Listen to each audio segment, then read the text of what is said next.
ఒక వ్యక్తి భార్యను పోగొట్టుకున్నాడు, ఆస్తిపాస్తులు పోగొట్టుకున్నాడు, మిగిలిన అరాకుర పిల్లలను కూడా పోగొట్టుకున్నాడు. ఒకే ఒక అబ్బాయి బతుకున్నాడు. 6-7 సంవత్సరాలు ఉంటాయి వాడికి.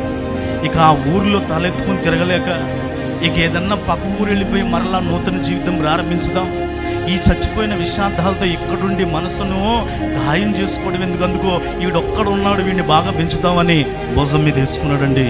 పక్క ఊరు వెళ్ళటానికి ఒక నది దాటాల్సి వచ్చింది. ఆ నది మీద వంతెన లేదు, పడిపోయింది. తండ్రి చేసిన పన్నెండు తెలుసా? పిల్లోడిని 6-7 సంవత్సరాల వాడిని భుజం మీద ఎక్కించుకొని, కొద్దో గొప్ప అంత ప్రవాహం లేదు, నది కొంచెం ఆయనకి ఈ గుండెల్లో దాకుంది.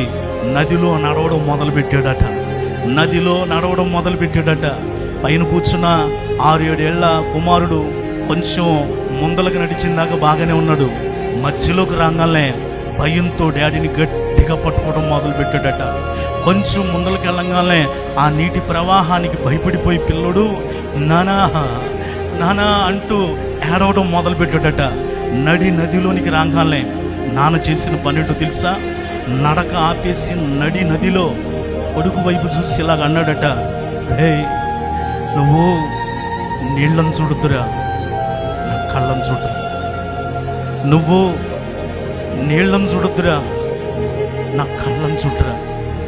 నేను చూస్తూ నడుస్తానురా, నదిలో ఉన్నా సరే నువ్వు ఒకటే చూసుకో, నా కళ్ళల్లోకి చూసుకో, అలాగ చూడు అనగానే సరే నాన్న అన్నాడు. నాన్న కళ్ళల్లోకి చూస్తున్నాడు. డాడీ కూడా నదిలో నడుస్తున్నాడు, కానీ కొడుకు వైపే తలెత్తి ఇలాగే కొడుకు కళ్ళల్లో కళ్ళు పెట్టి అలాగే చూస్తూ ఉన్నాడు. కింద నదిలో ఏం తగులుతుందో, గొయ్యుందో, మెరకుందో, లోతుందో, ఎటు వెళ్తున్నాడు ఇక ఏం పట్టించుకోలా.